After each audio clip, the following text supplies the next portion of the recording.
isa sa inabangan ng maraming mga supporters ni US President Donald Trump ng mga nakaraang panahon ay ang di lamang documentary kundi yung movie at libro na inilabas ng kanyang asawa na si First Lady of the United States, Melania Trump.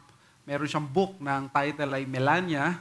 Silip ko ito nung nasa isang public library ako at nakita ko rin yung documentary kung paano inilabas ng First Lady ang kanyang point of view at yung kanyang nakita patungkol sa US presidency, lalo na ngayong naging Pangulo ang kanyang asawa on the second time around. Iba ang naigagawa at naidudulot na point of view ng isang asawa ng presidente ng Amerika. Kinikilala siya na pinakamakapangyarihan sa lahat. Kaya naman marami ang interesado sa kung ano ang magiging pananaw ng isang First Lady dahil sa dami man ng mga taong nakapalibot sa presidente ng Amerika, sa White House, sa Situation Room, ibang-iba ang magiging tingin at pananaw ng First Lady dahil ayon nga kay Melania Trump doon sa documentary, sa lahat siya ay make sure niya na merong tahanan ang presidente ng Amerika at siya ay mananatiling wife sa kanyang husband. Habang tinitingala siya na presidente at leader ng buong mundo, make sure ni Melania na maipakita na yung kanyang nakikitang aspeto kay Donald Trump ay mananatili doon sa relasyon nila bilang asawa, bilang pamilya. Something na not even the most powerful leaders in the world would be able to give to the world. Only the wife or the FLOTUS or the First Lady of the United States only can.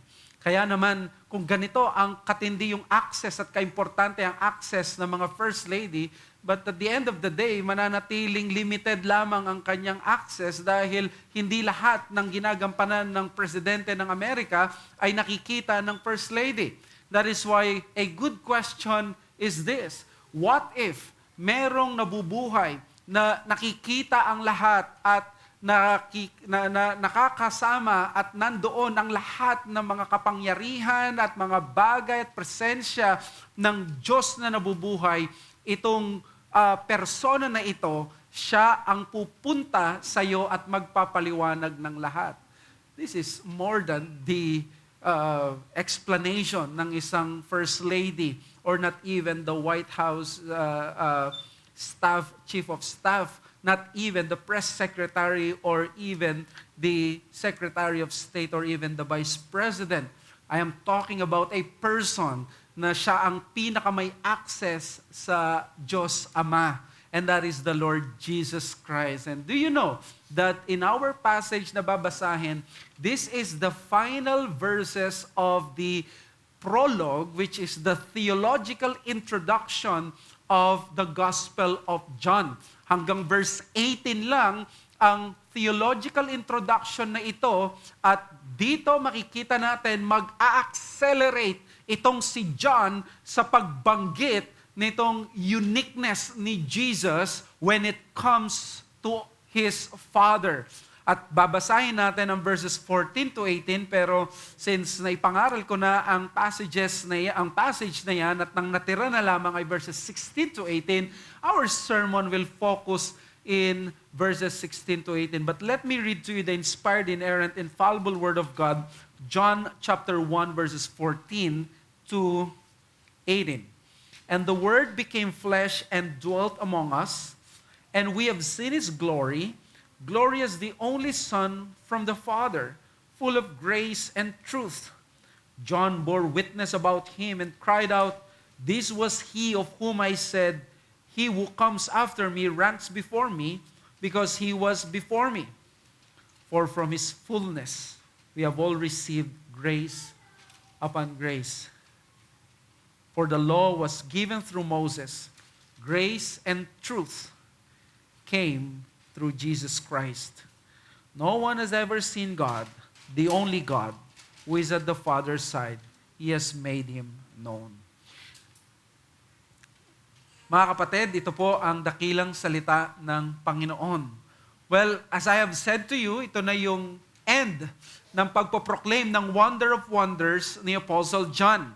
Wala nang iba kundi ang nakakapanggilalas na revelation ng eternal pre-existent Logos na nag-create sa buong universe even before there was a beginning na nag-e-exist na siya.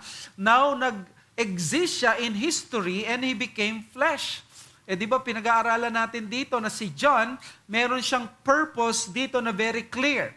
That everyone who reads him might believe that Jesus is the Son of God para sila ay makatanggap ng eternal life. So, the purpose is very evangelistic to see the power of Christ to change life. Kaya naman sa kanyang gospel, ang ginawa ni John para maligtas sila, hindi siya gumawa ng anumang mga laws, spiritual laws o kung anuman ng mga sikat ngayon para maengganyo ang mga taong sumampalataya sa Panginoong Yesus. Ang ginawa lang niya, in-expound niya kung sino si Jesus.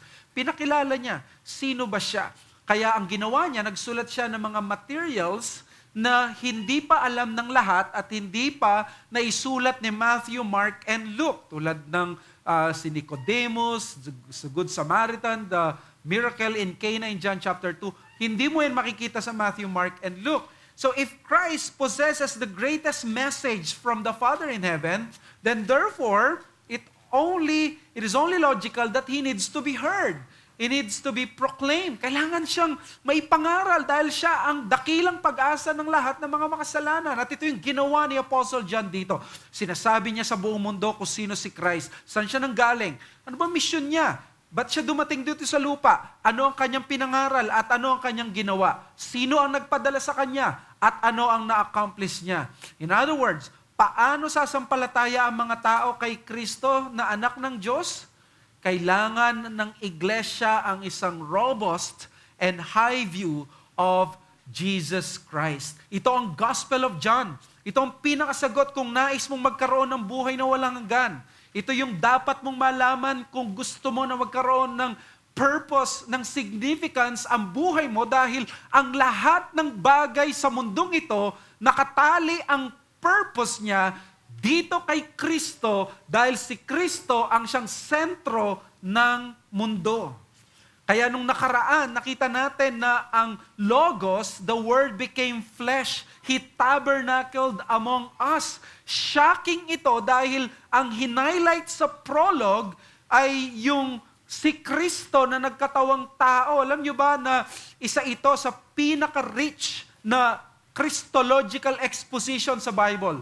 Ang kaparis nito ay Philippians chapter 2, 5-11 at Colossians 1, 15-20. In other words, kung meron kang tatlong verses at passages na titignan kung paano tinataas masyado si Kristo, ito yun. Kaya nga yung prologue, pinamagatan kong The Heavenly Christ. Ang prologue, ang aim niya, ipakilala sa atin si Kristo na bakas sa paraan na hindi pa natin nakilala. Marami sa atin kilala si Kristo bilang provider, bilang sumasagot sa panalangin. Pero sa araw at sa oras na ito, alam niyo ako, nung aim ko, may pakita ko sa inyo na si Kristo, siya ang revealer ng Father sa paraan na walang makakagawa kahit sino man. Siya ang makakapagdala sa atin sa lugar at estado na wala kahit sino man ang makakagawa. Kaya dito sa John chapter 1 verses 16-18, hindi pa tapos si John sa kanyang pambihirang revelation. Gustong ipakita sa atin sa incarnation, pero ang incarnation lang pala ang start ng glorious plan ng Diyos dahil ang prologue mag-e-end siya doon sa pagsasabi na wala pang nakakita sa Diyos ang anak lang. Therefore, ang anak, nung dumating siya, ano ang aim niya? Baka akala natin, ang aim niya ay iligtas ka lang sa impyerno. No! Ang aim ni Christ, bakit siya dumating, according sa prologue, is that makikita mo ang Diyos na nakikita ng anak. That you will have communion with Him. This is the foretaste of what they call the beatific vision. Hindi patapos si John sa kanyang pambihirang revelation. In these last 3 verses, he puts his foot on the gas pedal at tinaccelerate pa niya lalo ang pag-expound sa Panginoong Yesus. Akala natin, yung mga final verses ng prologue, parang wala na siyang sasabihin. Yung pala, mas mag-accelerate, mas magiging matindi ang mga bibitawan niyang mga salita. Here, we can hear si John highlight yung uniqueness ni Jesus. Babanggitin niya ang mga titulo at identity na hindi pwedeng ibigay ng iba kundi si Jesus lang. Siya lamang ang naka-achieve, makaka-achieve at siya lamang ang merong access nito. Dahil sabi sa verse 18, He alone is the monogenes theou, the only begotten Son.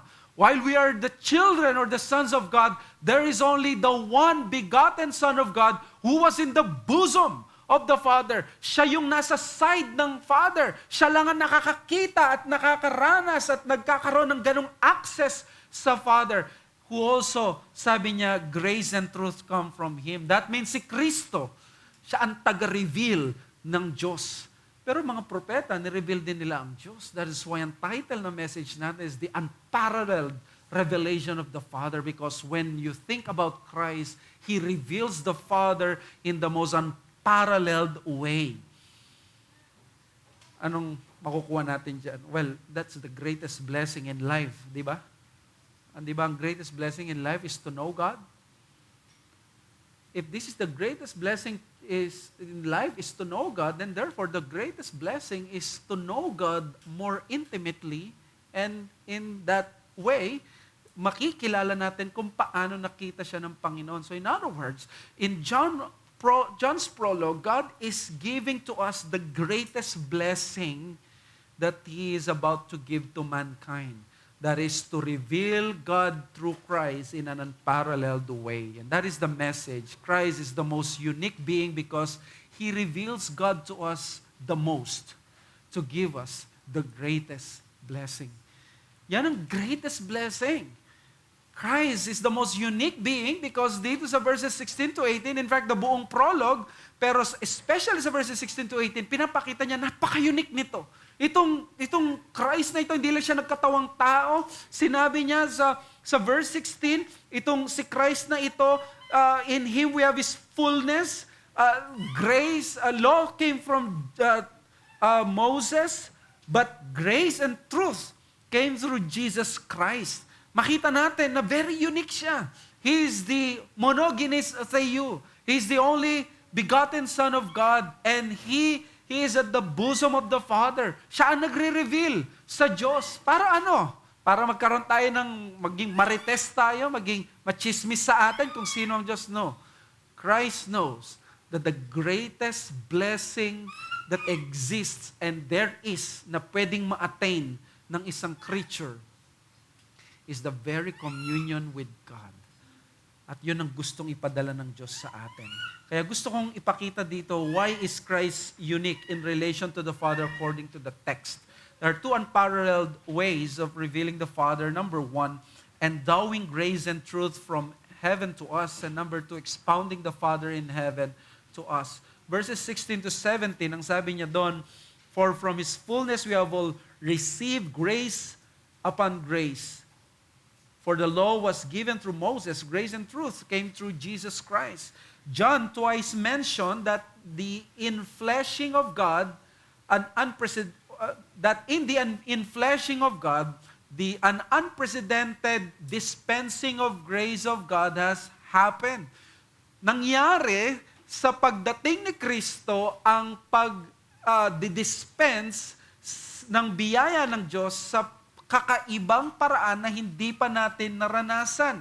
Pinatingkad dito ni John ang ministeryong dulot ng pagiging tao ng Diyos sa pamamagitan ng pagkumpara kay Moses at between Moses and Jesus. Sa pamamagitan ni Moses, ang kautusan ay dumating, the law came. Ang sabi sa verse 17, for the law was given through Moses, but grace and truth came through Jesus Christ. Anong ibig sabihin nito?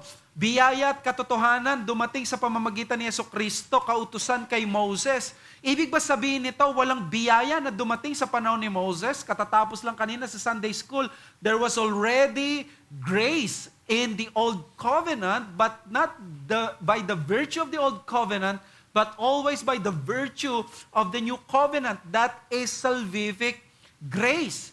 May biyaya na sa panahon ni Moses. Kahit ang kautusan ay isang undeserved grace or blessing ng Panginoon. Gracious provision pa rin ng Diyos ito sa mga tao, at ang Panginoong Diyos sa Old Covenant, nakita natin siya ay Diyos ng biyaya. Pero ano bang ibig sabihin ng grace and truth came to Jesus?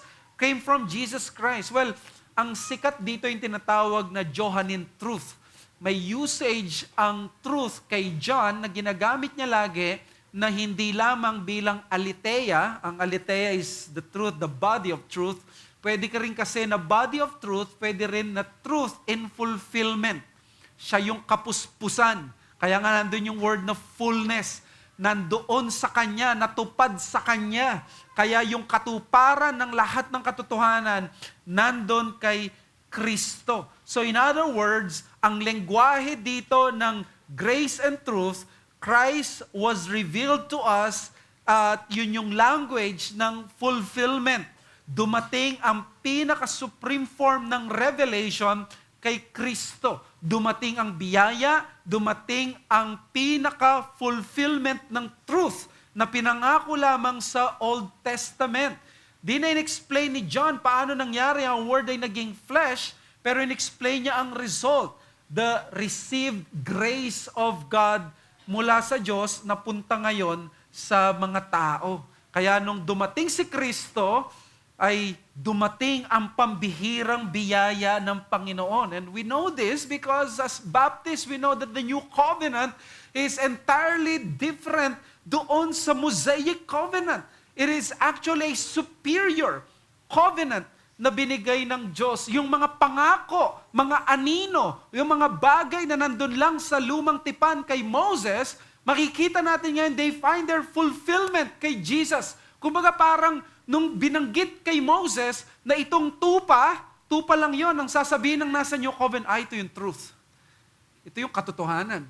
Ito talaga yon. Ito yung laman. Ito yung substance. That's what John is probably telling us. Nung sinabi niya na grace and truth came through Jesus Christ. Nung kay Moses ay parang mga anino pa lamang, mga pahapyaw pa lamang, mga pangako pa lamang. Pero pagdating kay Kristo, totoo. Nung kay Moses at sa Old Covenant, ang dumating pa lamang ay mga stub ng relief goods. Pero nung dumating kay Kristo, si Kristo na nagbigay ng aktual na goods. Kaya therefore, makikita natin, si Kristo, sinasabi niya dito, grace and truth came through Jesus Christ.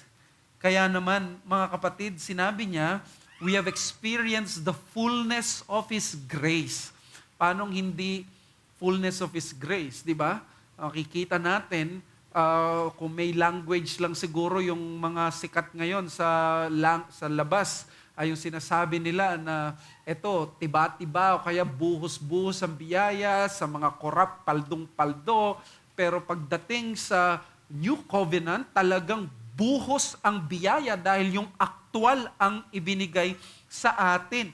Now, maraming nagtuturo at nagdedebate kung ano ang ibig sabihin ng charis anti-charitos. That is grace upon grace. Yung word kasi na upon, translation na lang yan ng Greek na anti.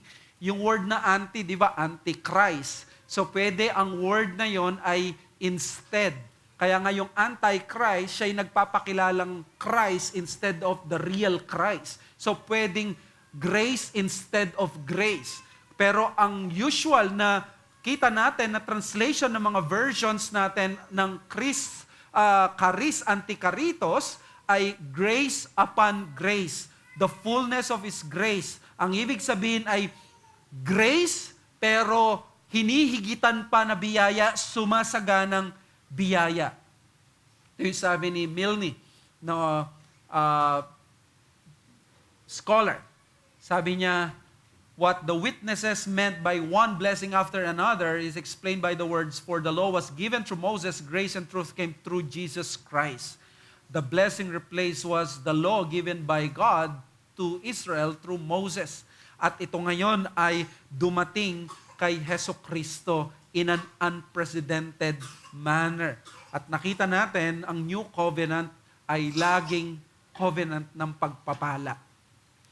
And yun ang gusto kong ipakita na in the Christ event or in the incarnation, the Son poured out His grace in ways that has never been done and experienced before.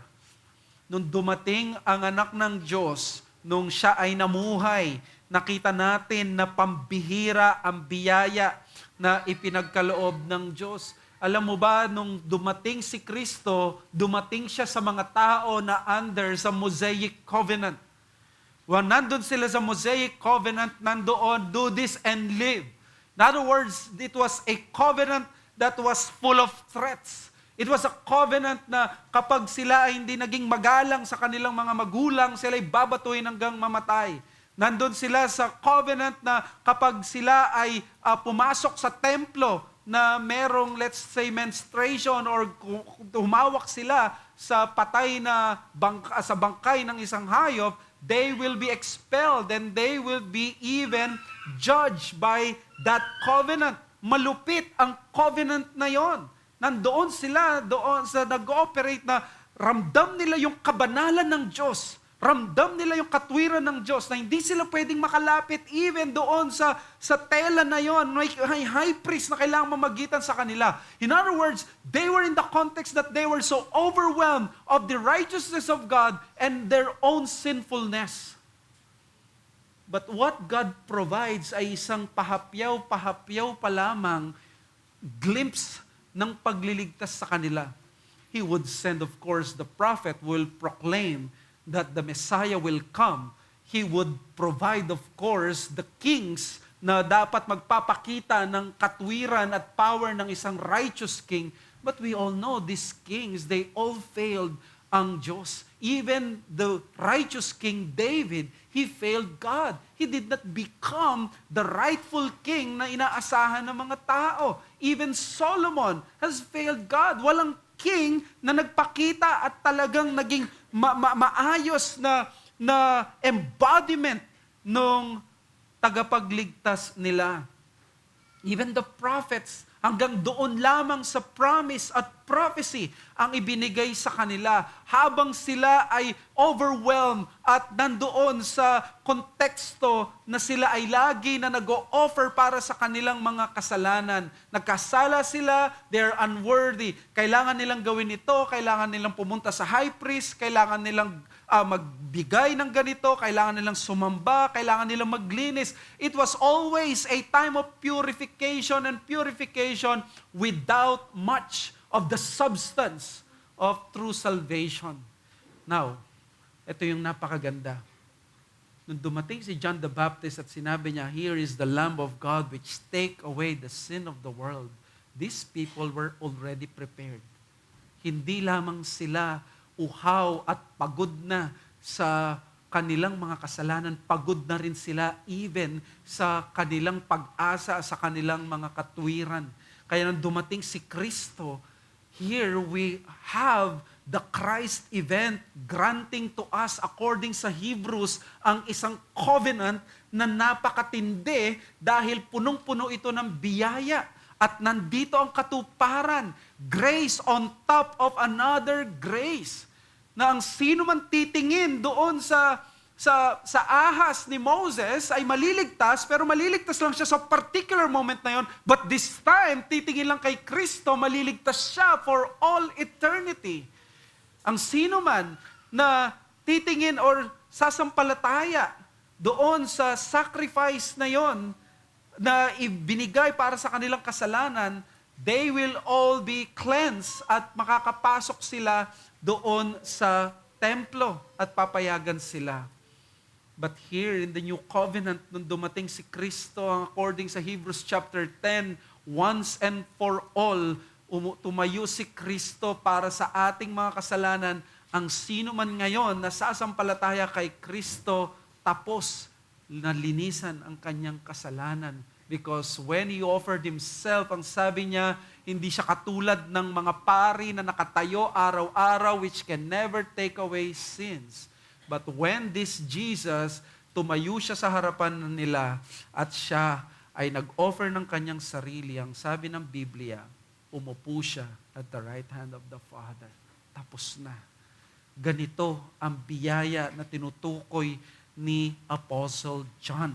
Tapos na yung paghihirap, tapos na yung ganitong uri ng konteksto. Yan ang ginawa ng Diyos through the Lord Jesus Christ. Kaya naman, ang Panginoong Hesus, ibinigay niya ang kanyang sarili. Hindi para lamang yumaman tayo, gumanda ang ating buhay. Hindi lamang para mawala ang sakit natin. Ang Panginoong Hesus, nung dumating siya, ibinigay niya sa atin grace upon grace. And those are the spiritual blessings na kaakibat ng New Covenant. They are blessing upon blessing. Isa sa gusto kong i-highlight dito sa mga blessing ng New Covenant is the blessing, the greatest gift of the Messiah. According sa Old Covenant, ang greatest blessing ng Messiah is the Holy Spirit. The Holy Spirit came when the Lord Jesus Christ siya ay dumating para sa atin. Look what the Holy Spirit did. Hindi lamang siya nagbigay ng guidance sa atin, ginawa niya yan sa lumang tipan. Pumunta siya kina Bezalel para gumawa ng tabernacle. Gumawa sila ng ganitong bagay. But when the Holy Spirit came to us, He indwelt us and He sanctified us. In other words, ang ginawa pala ng Holy Spirit by the virtue of that covenant na meron kay Christ, He pledged Himself to us para isanctify tayo at para pabanalin tayo, maggawa natin yung nire-require ng Diyos sa atin. Imagine that. A sinner na puro kasamaan ang nasa isip, puro kasalanan ang iniibig, bigla ngayon na magkakaroon siya ng pag-ibig sa Diyos na tunay. Sinong may gawa niyan? Ang tanging makakagawa niyan ay ang Holy Spirit. That is the blessing of the New Covenant. Na naka-indwelt siya sa iyo, na siya ay naninirahan sa iyo, na siya ang nagsasanctify sa iyo kasama ang Panginoong Jesus. This is grace upon grace and all the multitude of the blessing ng Panginoon. Kaya sa hirap na nararanasan natin, sa offenses na natitikman natin, sa injustice at undesirable things na nararanasan natin mula sa pagiging Kristiyano, tandaan mo, merong mga biyaya na ibinibigay ang Diyos sa iyo. Ang problema ng mga bagong Kristiyano at ng mga sa ating Kristiyano madalas ay ang nakikita nating grace or blessing sa ating Kristyanidad ay mga temporal at mga earthly at mga blessing na mabababaw. At kapag ganito ang naging Christianity natin, nagiging shallow.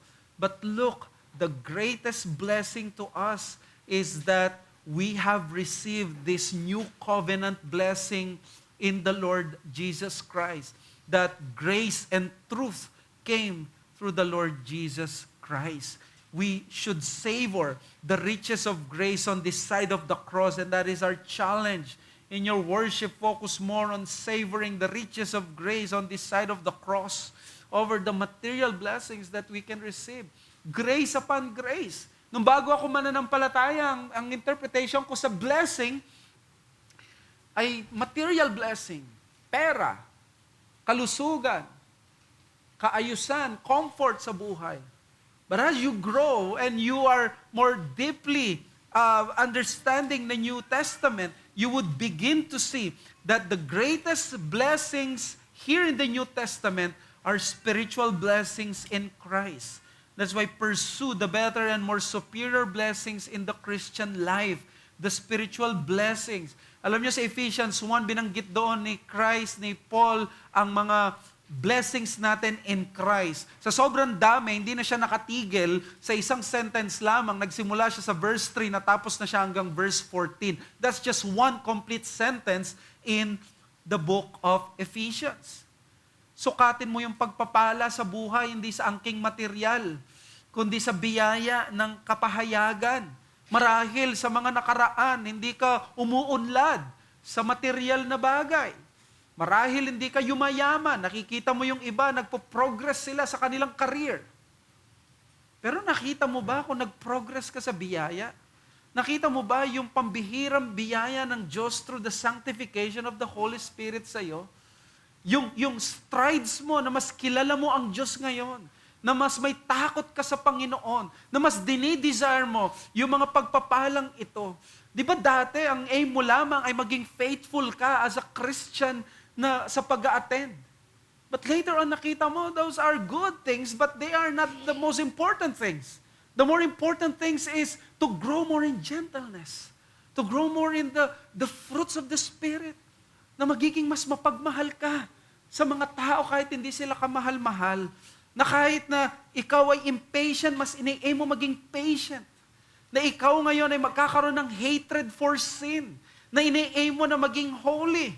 Kapag naging barometer tayo natin ay ang mundong ito, yung ating reference point ay ang mundong ito, madi-discourage tayo.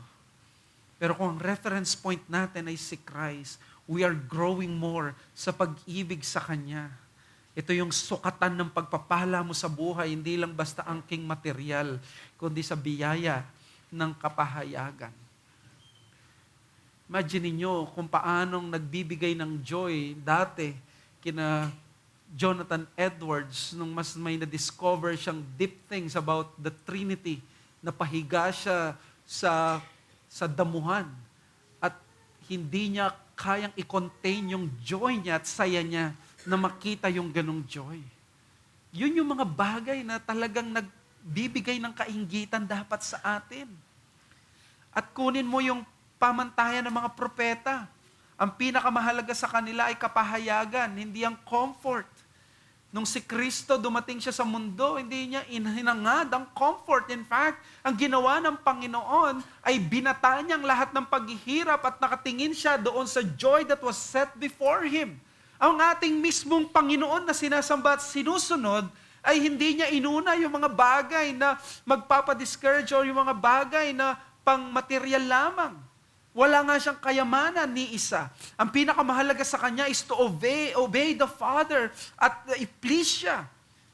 Yun ang sinabi sa John.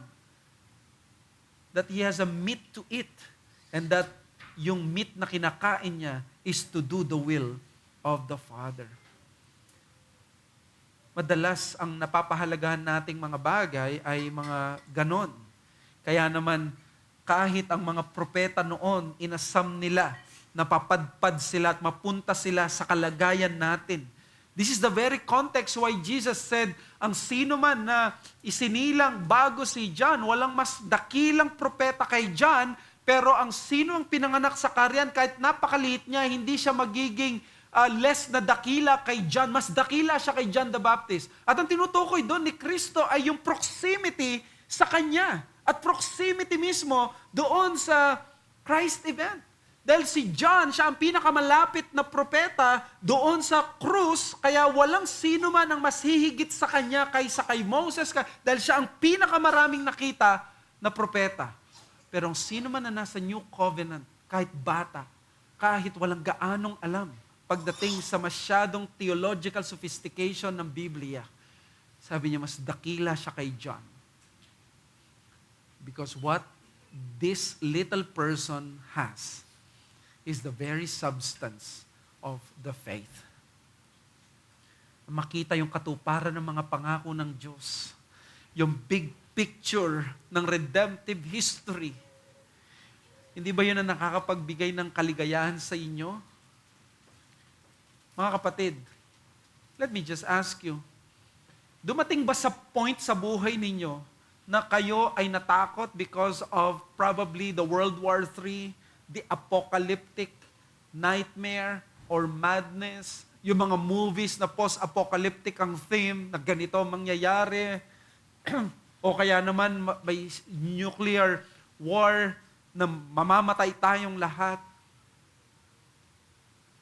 Of course, bilang tao, masusway ka kahit papaano. But when I have been taught ng doctrine ng second coming, at dito sa amillennialist approach, binanggit na ang pagbabalik ng Panginoong Yesus ang tatapos sa kasaysayan. It was enough for me na hindi ko aalalahanin yung apocalyptic nightmare sa mga movies. Because history will not end through those means. History will end when my Savior comes in this world. Yan ang ginawa ng ating Panginoong Yesus. Kaya isipin mo, ginawa niya ang lahat ng ito para sa iyo, para sa ating mga makasalanan.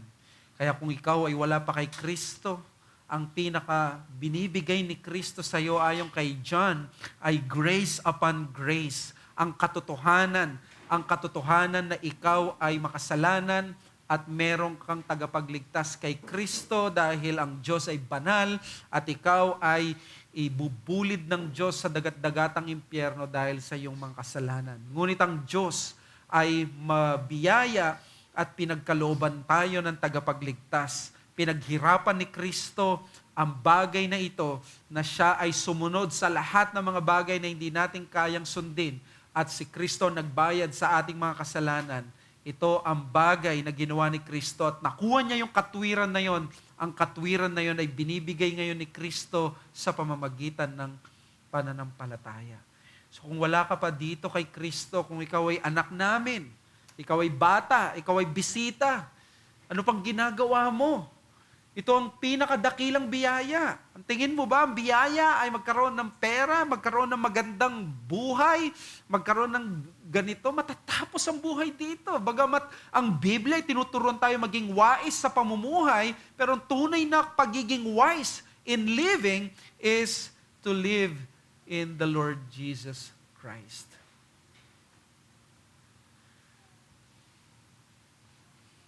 Secondly, verse 18, no one has ever seen God, the only God, who is at the Father's side. He has made Him known.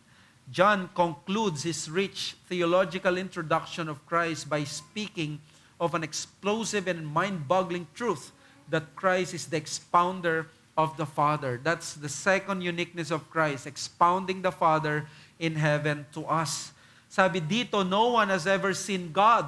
John starts his explosive statement by saying, yung attribute ng Diyos na invisible daw ang Diyos sa anumang tao.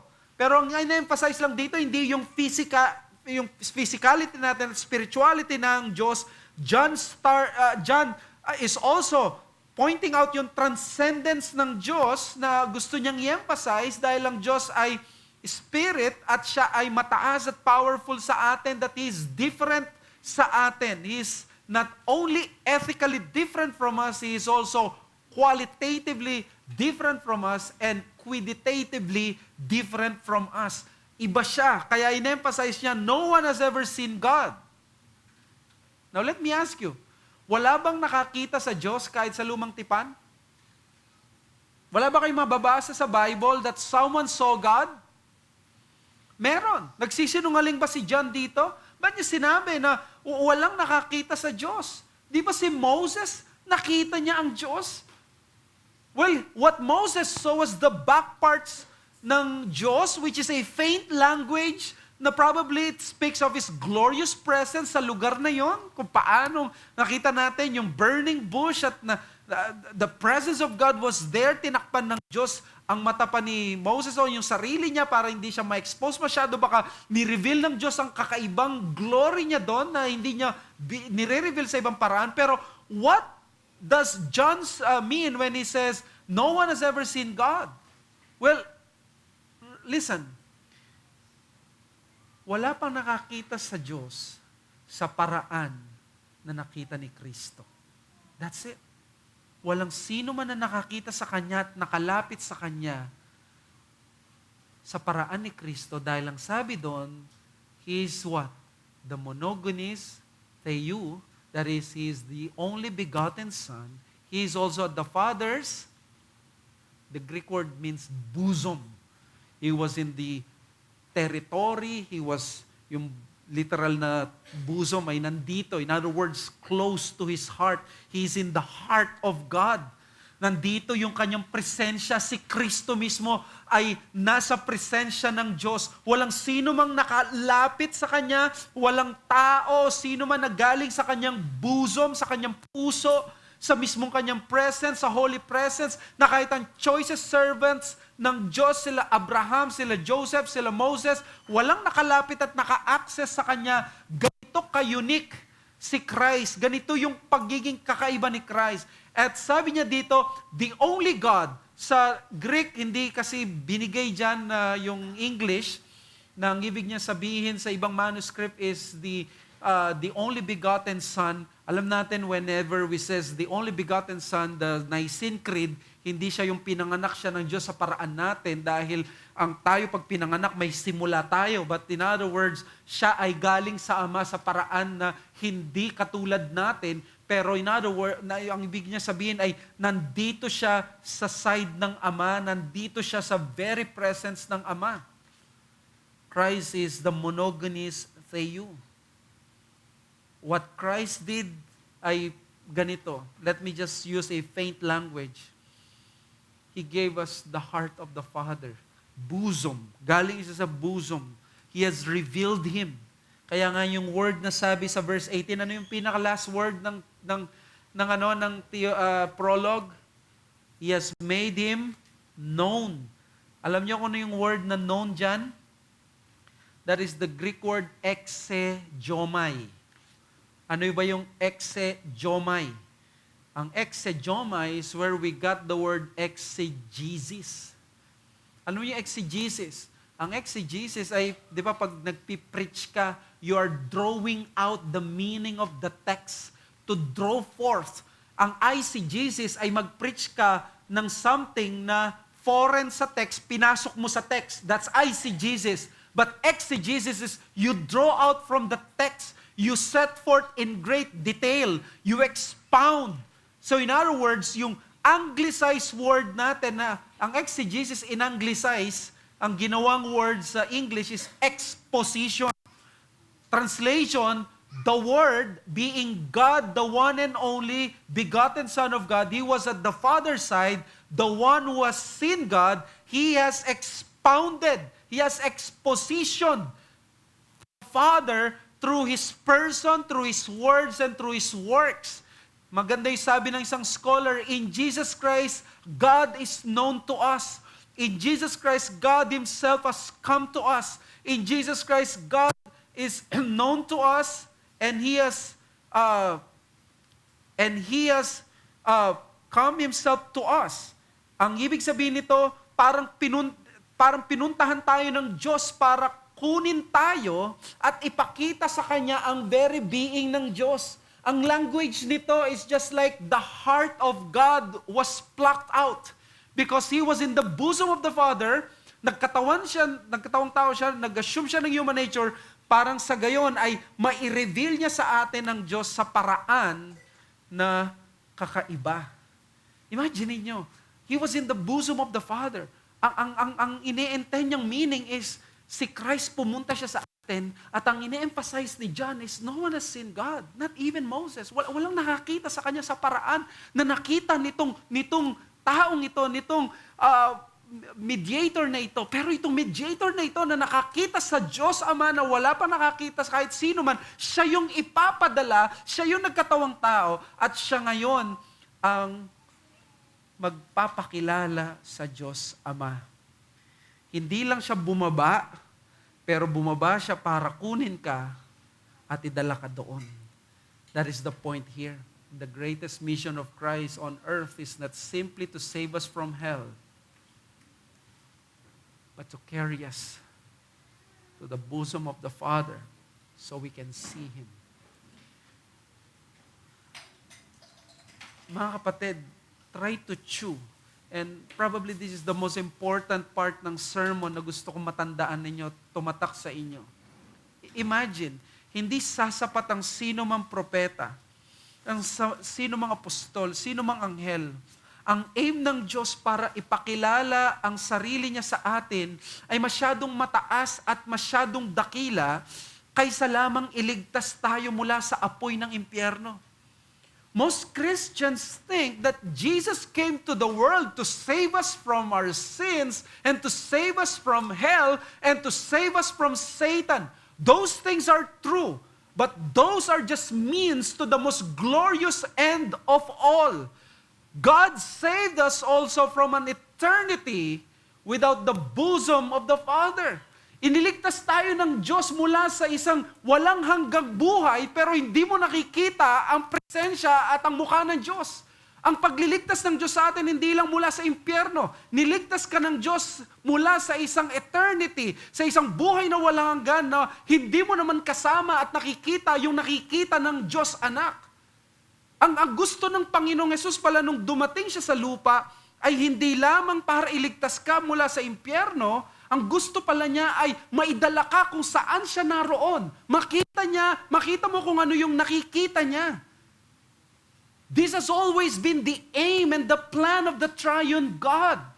That God, through the Son Jesus Christ, would give you an access of that very presence that He eternally enjoys in the covenant of redemption, even in eternity. The triune God was already perfect in joy and in glory. Pero bakit kanya nilikha?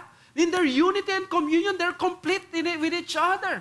Nagbunga yung love and fellowship na yun at kinreate nila yung mundo na magiging recipient ng pag-ibig at ng grand plan nila from all eternity is that hindi lamang pala mailigtas ka sa kasalanan, no. Mababa pa pala yun.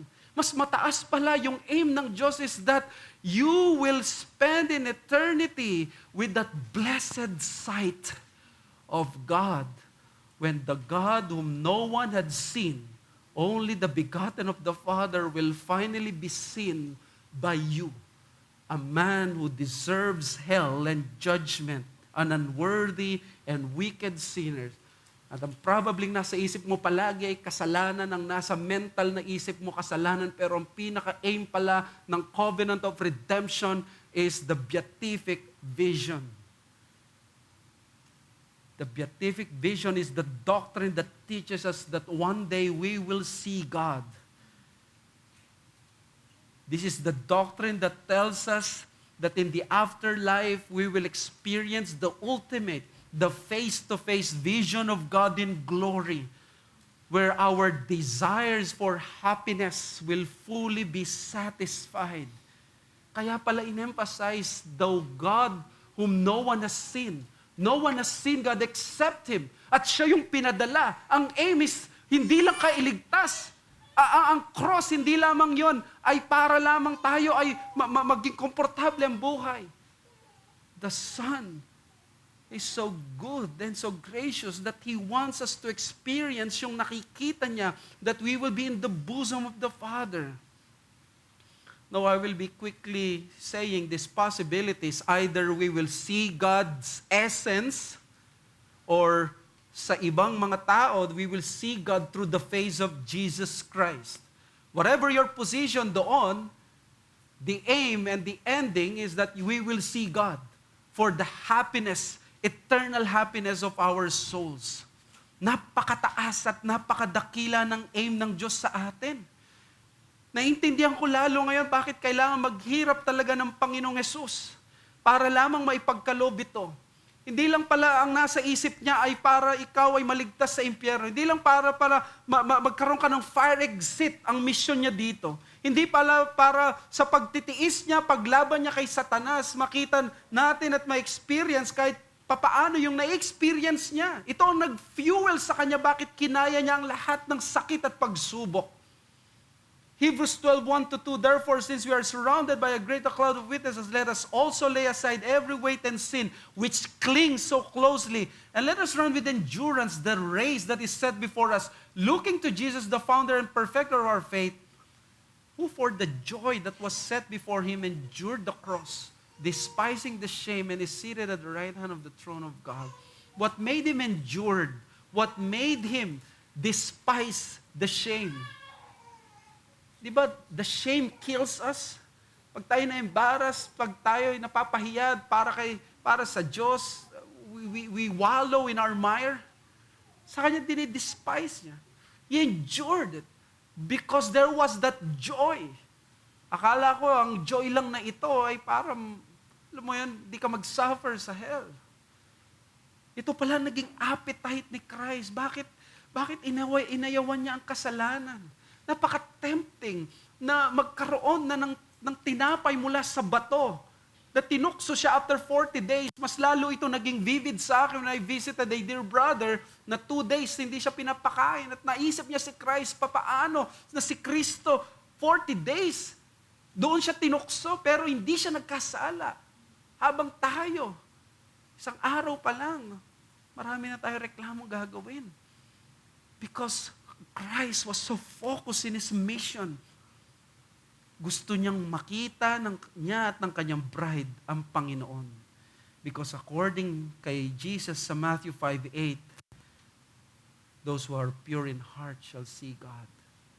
Ang makakakita sa Diyos ay ang mga purong puso. Mga kapatid, let me challenge you, do not simply long to be in heaven. Long to see God in Christ as promised in the beatific vision. I-aim mo, hindi lang yung matapos ang problema mo. I-aim mo, hindi lang yung matapos yung pagsubok mo, paghihirap mo, kung pagod ka na. Ang aim mo pala ay makita mo yung Diyos.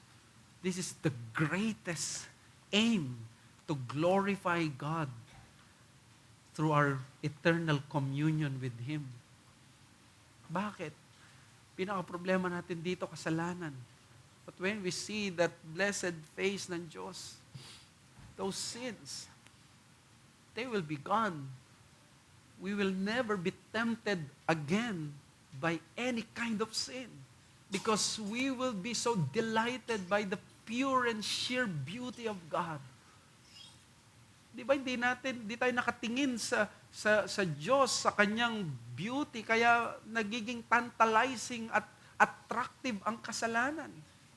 But whenever we see that blessed beauty of God, kahit 1,000,000 demonyo at diablo at satanas pa, we will never be snatched away. This is the beatific vision.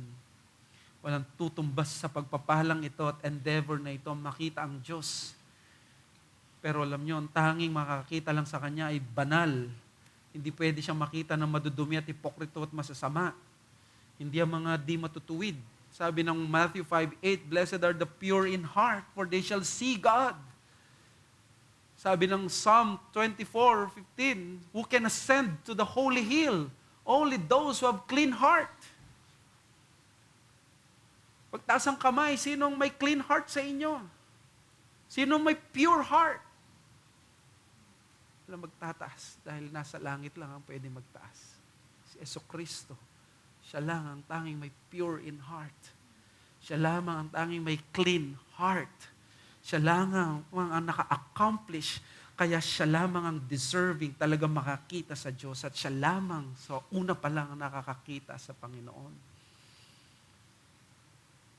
But the good news is, ang ginawa ni Kristong makita siya, ay anumang ma-accomplish niya, ay ma-accomplish din ng lahat ng nasa Kanya. Tayo ay binibiyayaan dahil kay Kristo. Kung ikaw ay na kay Kristo ngayon, magkakaroon ka ng pure in heart. Magkakaroon ka ng clean heart. Sumampalataya ka sa Kanya. Patuhanan mo magsisi ng kasalanan and by faith and His grace, obey Him. Pag na kay Kristo ka, sa biyaya ng Diyos, makakaya mong mag-obey out of a pure heart because of Christ. Sabi ng 1 John 2:28, "And now little children abide in Him, so that when He appears, we may have confidence and not shrink from Him in shame at His coming. If you know that He is righteous, you may be sure that everyone who practices righteousness has been born of Him. See what kind of love the Father has given to us that we should be called the children of God, and so we are. The reason why the world does not know us is that it did not know Him. Beloved, we are God's children now, and what we will be has not yet appeared. But we know that when He appears, we shall be like Him, because we shall see Him as He is." And everyone who thus hopes in Him purifies himself as He is pure.